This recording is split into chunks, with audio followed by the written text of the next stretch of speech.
Il faut faire très attention. C'est comme le verset où Allah subhanahu wa ta'ala dit, Surat 58 au verset 7. Allah subhanahu wa ta'ala dit, Alam tara anna Allah ya'lam ma fi samawati wa ma fi al-ard ma yakun min najwa thalatha illa huwa rabi'uha wa la khamsatin illa huwa sadisuha wa la adna min dhalik wa la akthar illa wa huwa ma'ahum aynama kanu thumma yunabbi'uhum bima 'amilu yawm al-qiyamati inna Allah bi kulli shay'in 'alim. Surat 58 au verset 7. Allah dit, et ne vois-tu pas qu'Allah subhanahu wa ta'ala sait ce qui est dans les cieux et sur la terre. Écoutez, hein, le verset dit, et ne vois-tu pas qu'Allah subhanahu wa ta'ala sait ce qui est dans les cieux et sur la terre. Pas de conversation secrète entre trois sans qu'il ne soit leur quatrième, ni entre cinq sans qu'il ne soit leur sixième, ni moins ni plus que cela sans qu'il ne soit avec eux, là où ils se trouvent. Ensuite, il les informera au jour de la résurrection de ce qu'ils faisaient, car Allah est omniscient. Intabihuhun. Les gens des sectes là, qu'est-ce qu'ils viennent te dire? Les Asha'ira, les Ahbash et tout le reste. Ils te disent, regardez, il dit Allah subhanahu wa ta'ala, il est avec nous. Vous dites il est avec nous par sa science. Parce que vous devez savoir que Allah subhanahu wa ta'ala, quand Allah dit dans le Coran qu'il est avec nous, c'est par sa science. Ou par son secours, parce que la ma'iyya, les savants ont divisé ça en deux. Ma'iyya amma wa ma'iyya khassa. Il est avec nous par sa science ou par son secours. Pas par son être. Allah n'est pas avec nous ici par son être. Parce que dire qu'Allah est avec nous par son être, ça veut dire qu'il est dans les toilettes. Ça veut dire qu'il est dans les animaux. Ça veut dire qu'il est dans les bouches des gens. Ça veut dire qu'il est dans les... Et ça, c'est le kufr. Donc, on dit quoi?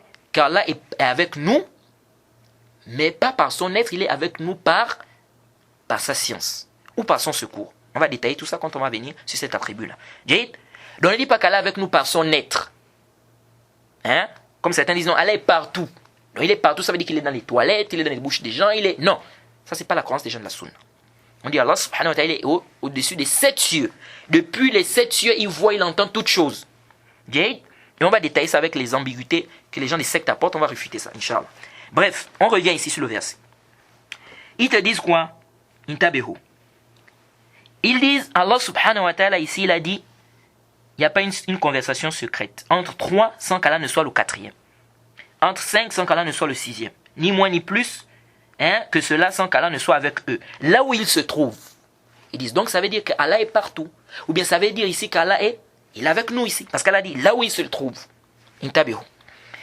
Et lorsque les gens de la Sunna ont dit ici là, Allah est avec nous, oui, mais il est avec nous par sa science. Il n'est pas avec nous ici par son être, non. Il est avec nous par sa... Allah ne se mélange pas, il n'est pas mélangé à ses créatures. Allah est au-dessus des 7 cieux et il n'y a aucune... Allah est au-dessus de toutes les créatures, il n'y a aucune créature au-dessus d'Allah subhanahu wa ta'ala.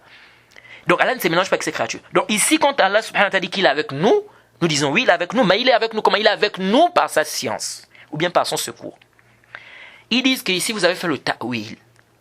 Vous avez fait le ta'wil, c'est-à-dire vous avez changé le sens apparent du texte. Ils disent parce que quand on prend le sens apparent, c'est qu'Allah est avec nous par son être.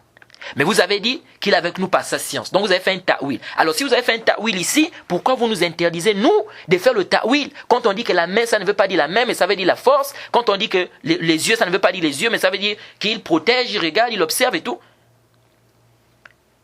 Ici, là, nous disons qawlun batil. Limaza. Pourquoi on dit que c'est faux ça? C'est pas ça le sens apparent du texte. Pourquoi on a dit qu'Allah subhanahu wa ta'ala il est avec nous par sa science? Quand on a pris ce verset là. Pourquoi on dit ça? À cause du zahir tarkibi. À cause du sens apparent de par ça. C'est-à-dire le sens qui est voulu, le sens apparent ici de par la composition du texte. C'est à cause de ça. Le sens apparent de par la composition du texte. C'est ce qui nous fait comprendre que Allah, ici, quand il dit il est avec nous, c'est avec sa science. Intabihu. Quel est le sens apparent ici? Allah a commencé, il a dit quoi? Alam tara anna Allah ya'lam. Ne vois-tu pas qu'Allah subhanahu wa ta'ala sait ce qui est dans les cieux et sur la terre? Alam tara anna Allah ya'lam ma fi samawati wa ma fi al-ard. Ensuite, il a continué en disant, il n'y a pas de conversation secrète entre 3 sans qu'il ne soit leur quatrième, ni entre 5 sans qu'il ne soit leur sixième. À la fin du verset, qu'est-ce qu'Allah a fait? Comment Allah a terminé? Allah a dit, puis il les informera au jour de la résurrection de ce qu'il faisait. À la fin, il a dit quoi? Inna Allah bi kulli shay'in alim.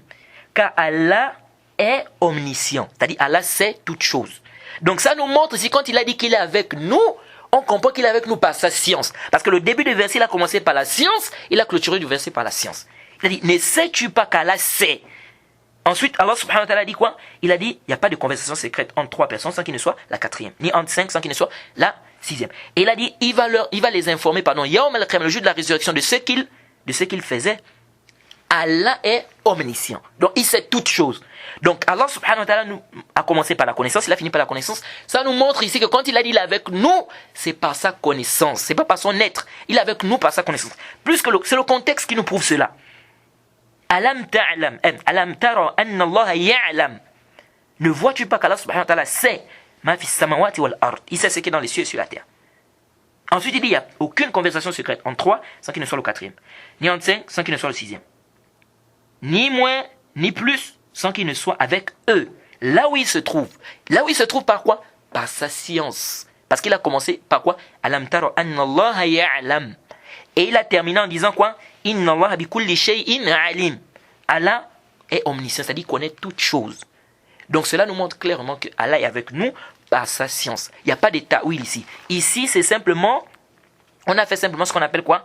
On a fait ce qu'on appelle le zahir tarkibi. C'est-à-dire le sens de par la composition du texte. Donc le contexte du texte, ou le contexte ici, nous montre clairement qu'il est avec nous par sa science. Et comme on va détailler, il y a 2 sortes de ma'iyya. Il y a une ma'iyya qui est générale et une ma'iyya qui est khas, qui est spécifique. Donc Allah est avec nous par sa science, comme il est avec nous par son secours. Et on va détailler qu'est-ce que ça veut dire tout ça quand on va arriver là-bas. Donc voilà un peu ce qu'il faut retenir ici par rapport à tout ceci. De manière générale, nous disons, parce qu'on va ramener les ambiguïtés qu'ils ont apportées, parce qu'ils ont apporté certaines paroles de certains compagnons, en disant qu'ils ont fait le ta'wil, ils ont changé les sens apparents de certains textes. Ils s'argumentent de ça pour nous dire que eux ici peuvent faire. Bref. Mais déjà, si tu as compris ça, ce qu'on a expliqué ici, alhamdulillah. Nous avons ce qu'on appelle le zahir al-tarkibi, nous avons ce qu'on appelle le zahir al-ifradi. Le zahir al-tarkibi, et le cheikh Ibn Qayyim al-Jawziyya, il a détaillé cette question de zahir al-tarkibi et zahir al-ifradi. Et le cheikh Ibn Usaymin aussi. Ibn Qayyim il a rappelé ça dans le Sawa'iq al-Mursala, au tome de la page 725. Le cheikh Ibn Usaymin aussi, il a parlé de zahir al-tarkibi et de zahir al-ifradi. C'est-à-dire qu'un mot, lorsqu'il est employé simplement, seul par exemple, il a un sens. Mais lorsqu'on l'emploie dans un contexte, il peut avoir un autre sens. Donc, il est important de comprendre ça. Sinon, tu vas t'embrouiller si tu vas venir dire que les savants ont fait les salafs ont fait le ta'wil, les versets, ils ont changé les sens apparents. Non.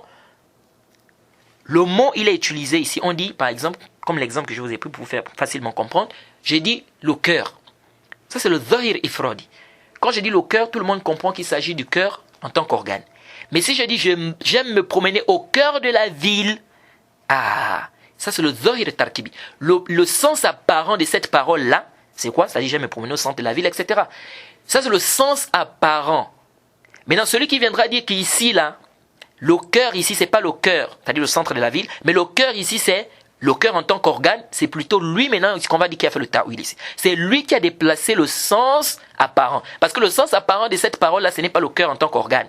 Donc celui qui viendra dire que c'est le cœur en tant qu'organe, on dit c'est toi qui as déplacé le sens de son sens, le texte de son sens apparent, ou la parole ou la phrase de son sens apparent. Est-ce que vous avez compris ici? Donc, les textes, c'est comme ça. Lorsque quelqu'un va vous apporter un texte, où les savants ont divergé, qu'est-ce que c'est un texte où il y a des attributs, où c'est un attribut d'Allah, ou c'est pas un attribut d'Allah? C'est-à-dire, est-ce que c'est un attribut d'Allah, mais plutôt, est-ce que ce verset, c'est un verset des attributs, ou bien c'est un verset qui renferme tel attribut, ou pas? Ici, il faut regarder ce principe-là. S'il y a une divergence des salafs, ces salafs-là, qui ont dit que le verset ici, le sens, c'est pas ce qui est voulu, c'est pas l'attribut qui est voulu, si c'est plutôt tel sens ou tel sens. Ils n'ont pas fait ici par ta'wil, ils l'ont fait par le zahir tarkib. Pour eux, ils ont regardé que c'est ça le zahir du texte. Ils ont vu que le texte apparent, c'est ça. Maintenant, ils peuvent se tromper, ça c'est autre chose. Mais ils ne l'ont pas fait pas. C'est pas ta'wil comme vous dites. Dans le sens où vous voulez, c'est-à-dire dans votre sens à vous. Parce que vous dites qu'ici, le ta'wil, en fait, on déplace du zahir ou du rajih vers le ma'na marjouh li qarina. C'est-à-dire on enlève le texte, c'est-à-dire on déplace le texte on déplace par exemple le sens du sens apparent vers un autre sens à cause d'un indice. Et même, eux, ils font quoi même? Eux, ils font, c'est sans indice même quand ils font leur déplacement des sens là. Tout simplement parce qu'ils ne veulent pas faire le tashbih. Ils ont la shubha du tashbih. Qu'on va faire ressembler ça aux attributs des créatures, et donc on ne veut pas, etc. etc. Or, Allah subhanahu wa ta'ala a déjà dit clairement que rien ne lui ressemble. Où est ton problème ici? Il te dit bien rien ne lui ressemble. Il a dit qu'il a des mains. Qu'est-ce qui t'empêche? Affirme qu'il a des mains. Le problème est où? C'est lui-même qui a dit qu'il a des mains. Tu dis qu'il a des mains. Est-ce que ses mains sont comme ses créatures? Tu dis non. Pourquoi tu dis non? Parce que lui-même il a dit dans le Coran que rien ne lui ressemble. Maintenant on te dit comment sont les mains d'Allah? Tu dis ah, je ne connais pas. Et on n'a même pas demandé ça. Tu ne connais pas pourquoi? Parce que je ne l'ai pas vu, Allah subhanahu wa ta'ala. Et pour décrire quelque chose, il faut voir cette chose. Ou bien il faut qu'on te dise au moins que ça ressemble à ça. Mais Allah m'a dit que rien ne lui ressemble. Ça c'est un. Deuxièmement, je n'ai pas vu Allah. Pourquoi je vais te dire comment il a la main d'Allah? Donc la shubha vient au niveau d'ici. C'est-à-dire, ils ont pensé que si on dit main, comme l'être humain aussi a la main, c'est que c'est pareil. Et ça c'est faux. C'est-à-dire, ce rapprochement-là est faux. C'est pas parce qu'on a dit main ici, main là-bas, que ça veut dire que c'est pareil. Non. Donc ça, c'est très important de comprendre cela. Jade. Alors, si la personne a compris cela, alhamdulillah. Jade, que les salafs, ils peuvent diverger sur certains versets. Est-ce que ce verset-là fait partie des versets d'attribut, tout en sachant qu'ils affirment l'attribut là? Jade. Ici, là, quand ils divergent, on regarde quoi? On regarde les arguments de tout un chacun. Mais on ne doit pas venir dire ils ont fait le ta'wil. Non. Ils ont fait le ta'wil des sifat. Non, c'est connu que les salafs disent quoi? Qu'on doit prendre les nusus ala zawahir. On doit les prendre dans les sens apparents. Donc si le salaf, ils viennent par exemple, ils divergent sur le verset comme on a cité. Ou que vous allez tourner vos visages, se trouve le visage d'Allah. Certains savants disent le visage ici, c'est pas le visage en tant qu'attribut, mais c'est la direction. Toi, tu ne dis pas ta'wil. Non. Parce qu'eux, ils ont regardé le zahir de tarkibi. Pour eux, c'est ça le zahir du texte. Pour eux, c'est ça le sens apparent. Jade? Ils n'ont pas dit parce qu'ils ont dit non, si on dit visage, ça veut dire que ça ressemble aux créatures. Non. Comme vous faites. Vous refusez d'affirmer qu'elle a un visage parce que vous dites que si on dit qu'il a un visage, ça veut dire que c'est comme pour les créatures. Mais c'est faux. Donc, votre istidlal, votre tariq, c'est-à-dire votre manière d'affirmer ou bien de travailler avec les textes des sifat et des attributs, il est complètement différent. Donc, vous ne pouvez pas venir vous argumenter ici de la parole de certains salafs.